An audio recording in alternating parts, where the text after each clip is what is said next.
Let me spend the rest of our time talking about the Democratic Party. Quinnipiac poll shows Democratic approval in Congress at a historic low.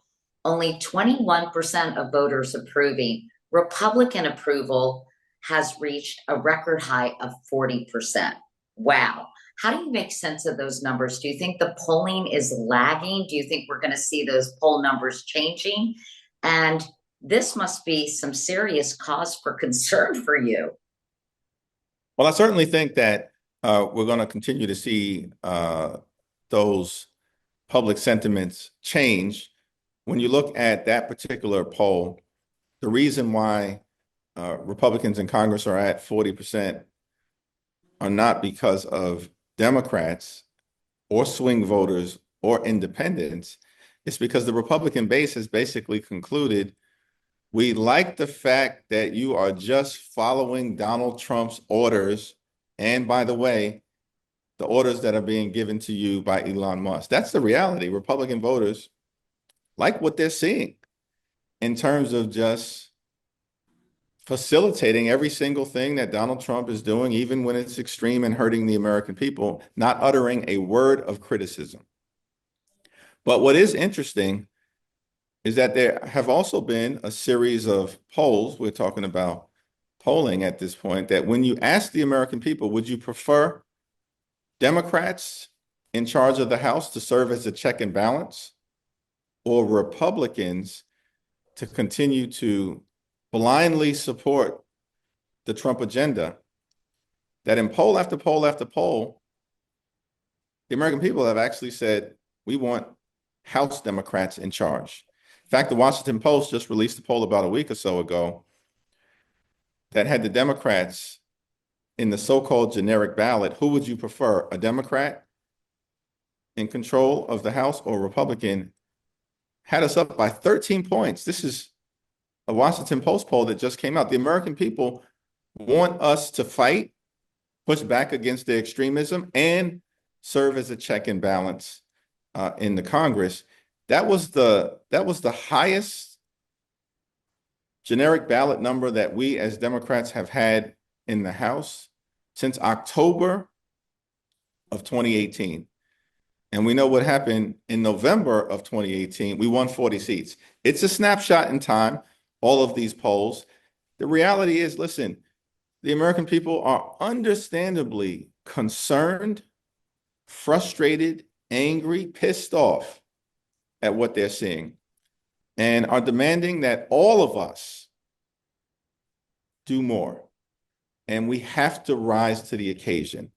We How have, you do that is yeah, how you do that is the real question. yeah. There's been a lot of debate, and you're right. There has been a lot of consternation to the tune of what the hell are the Democrats doing? Why aren't they doing more? Why aren't they saying more? Former Speaker Nancy Pelosi has urged Democrats to stay united, saying, quote, any demonstration of disagreement, whether it's visual or whatever, is not a good thing. That the Dems should basically let Donald Trump stew in his own juice. Democratic strategist James Carville said the same thing, telling Democrats to do nothing and allow, quote, Republicans to crumble beneath their own weight. What do you think of that advice? Because a lot of people are pulling their hair out and saying, why aren't the Democrats doing more? Why aren't they fighting harder? Why aren't they yelling louder? Well, we're going to continue to fight as hard as we can because that is what the moment demands. And I think we have to stop the extreme Trump agenda legislatively. Right now, the battle is around the budget and the effort to enact the largest Medicaid cut in American history. Every single Democrat was united last week. In fact, we had Brittany Pedersen, who is a young mom, had just given birth, flew across the country from Colorado with her newborn baby in order to cast a no vote and stand with us in a unified way against the reckless Republican budget. Kevin Mullen, who's battling knee surgeries and an infection that resulted, literally left the hospital, got on a plane, flew across the country. His wife joined him. Why? Because she needed to change his IV on the plane. And he made it and voted no, just like the rest of us, and wanted to be there in defense of the American people. We're going to continue to do that. And we know it's going to take intensity, it's going to take discipline, and it's going to take unity.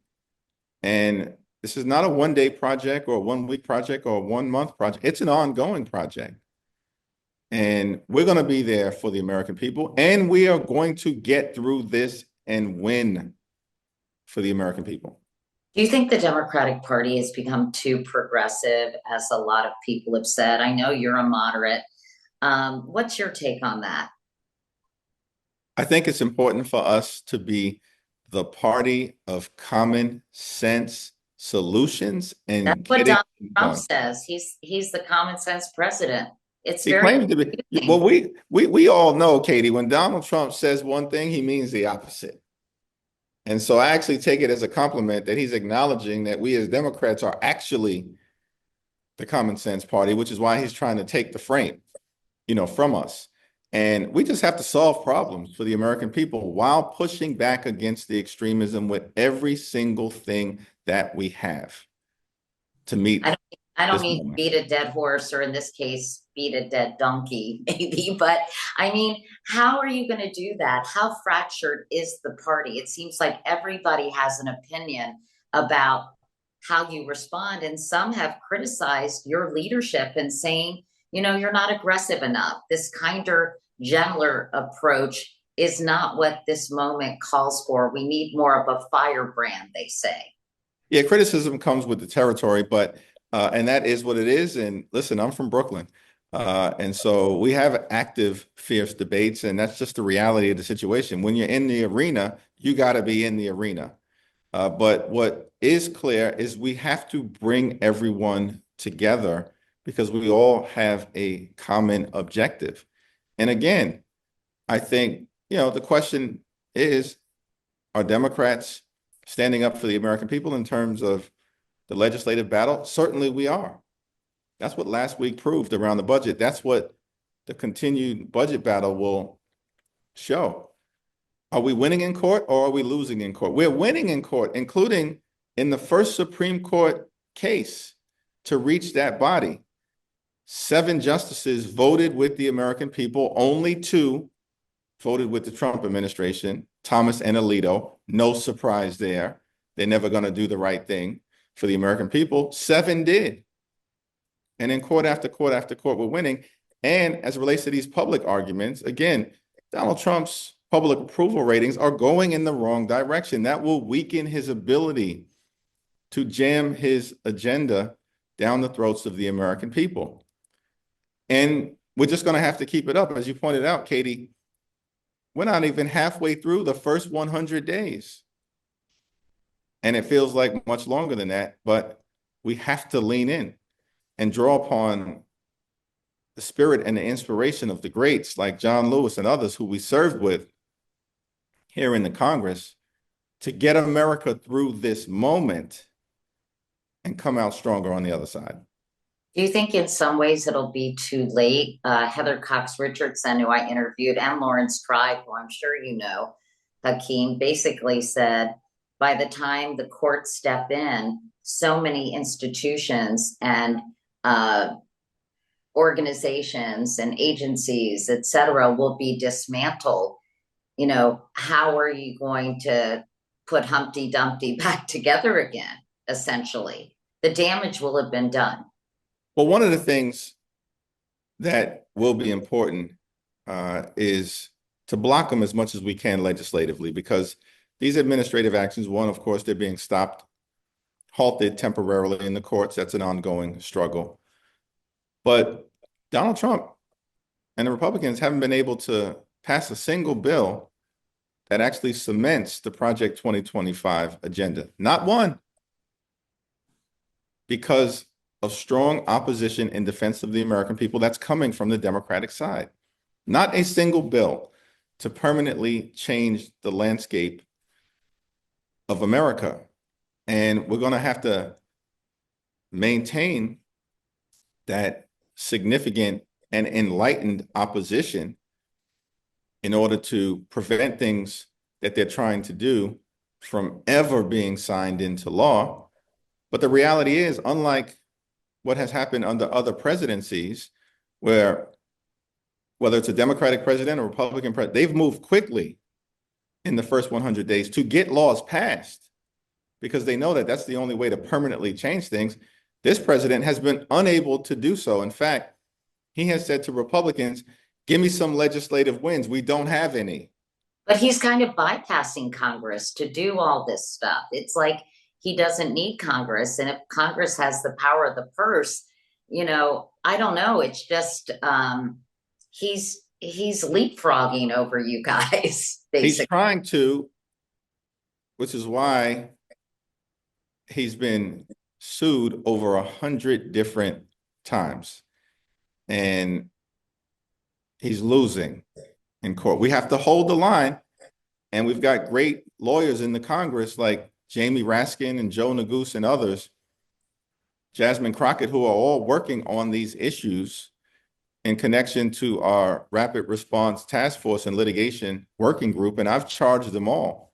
Make sure we're prepared for any eventuality on the legal side, any eventuality. I'm curious to get your reaction to JD Vance, who criticized the judiciary, basically asserting that judges don't have authority over Trump's executive power. There's a whole term for this. You probably know what it is, but it's basically redefining, right, the executive authority in this country. And in a 2021 podcast, Vance even suggested that if courts attempted to block executive actions, the president should emulate Andrew Jackson's defiance, stating, quote, the Chief Justice has made his ruling, now let him enforce it. So how concerned are you that the Trump administration will essentially ignore the judiciary branch of the federal government and continue doing what they want to do? Yeah, JD Vance talks a big game, but I don't think he is ever going to live up to the rhetoric that he's suggesting be brought about. We haven't seen that defiance. We're prepared for it, but we haven't seen it. And let me just, make it clear. My faith is in the goodness and strength and resilience of the American people first and foremost. And that has to manifest itself in the Congress, in the courts, and in the community. But this is all being driven by the faith that we have in the American people to always rise to the occasion to make sure that we can bring about a country that is the best version of herself. That's what we have to do here. And some of those battles will be in the Congress. Some of those battles will be in the court. We got to make sure in community after community throughout the nation that the American people understand the stakes and the role that they can play in helping to bring about the best possible outcome. And that's during these first 100 days, during the first year, into next year, through November, and making sure that we do what we have to do on the non-governmental side to take back control of the House of Representatives so we can largely end this national nightmare of complete Republican control of government. This has been so helpful and enlightening, but it seems like the Democrats have a messaging problem. I do most of these interviews on social media platforms, and we solicit questions. And I just want to give you a sense of what people are feeling out there by telling you some of these questions that people wanted me to ask you. Yeah.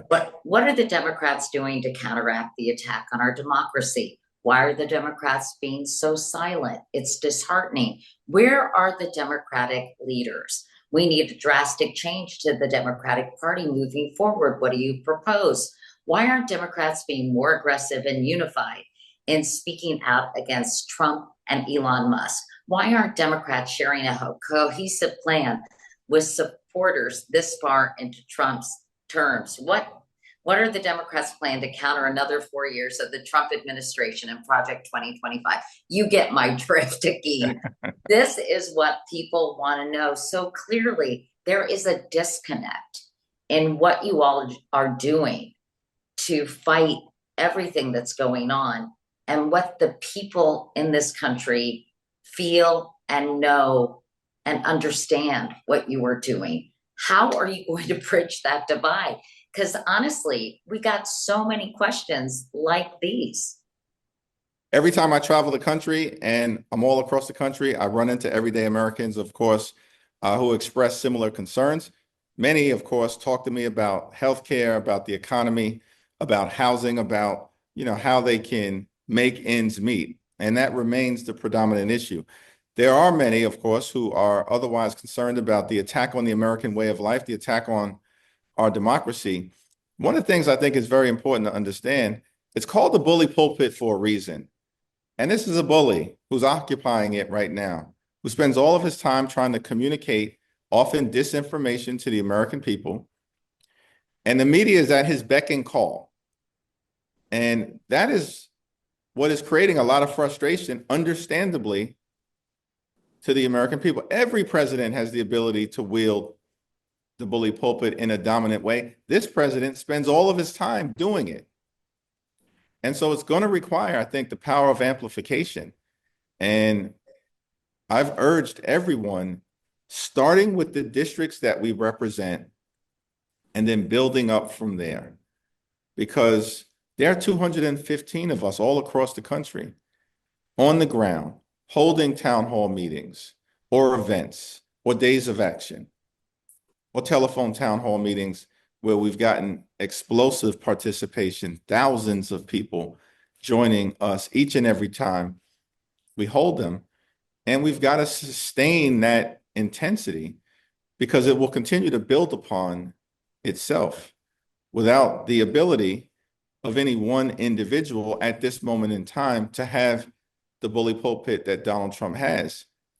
But because Can you all get together and speak with more with one voice? It just sounds like your message is being diluted. I agree with you. You're not being covered, and has commandeered the airwaves, right, in many ways. But it just seems like there isn't a strong enough counterattack that maybe if you all had a message of the day and all got together and flooded your own zone with some kind of counter messaging, that would be more effective. I just think you need a better communications and PR strategy, if you don't mind my saying. So I appreciate, listen, no more person expert in this area than you, which is one of the reasons why I'm on this particular platform, because we have to flood the zone all day, every day, and of course, do it together with simplicity and repetition. And that does require the House Democrats, the Senate Democrats, the governors, our mayors, our local elected officials, our activists, our community members, concerned citizens. It requires everyone to share their story, amplify our perspectives and their concerns. It is all hands on deck. And I think that we're going to have to just sustain a level of intensity and rise to the occasion to meet the moment, because it's unlike any other moment that we've seen in modern American history. And of course, new approaches to reaching the American people are going to be important. We saw that as one clear lesson in the aftermath of the 2024 results, that we've got to meet the American people where they are, on the ground, in the streets, in the community, in the churches, the synagogues, the mosques, the barbershops, the beauty salons, the campuses, the construction work sites. on this, And of course, on the phone, which is why we have launched a historic partnership with social media influencers and digital platforms in connection with the joint address to Congress and in connection with our ongoing efforts to reach the American people, meeting them where they are.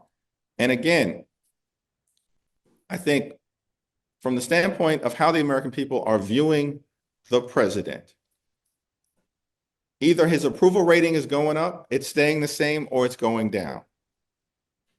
And the reality is, in poll after poll after poll, it's going down. He's losing in the Congress. His agenda has been stalled. He hasn't passed a single bill into law to cement the Project 2025 agenda. And they are failing in court. And no one disagrees that those are all facts and should at least give people hope that the aggressive and necessary pushback against the flooding the zone and the parade of horribles is actually working. Now, there's much more that needs to be done. And we certainly recognize that because we're in it every day. I mean, this is the battle of our lifetimes in terms of preserving the American way of life as we know it. And we're all going to have to continue to reach deeply in order to make sure we can come out of this as a country, which we will, stronger and better prepared on the other side. Hakeem Jeffries, thank you so much for your time today. I really, really appreciate it. Thank you so much, Katie.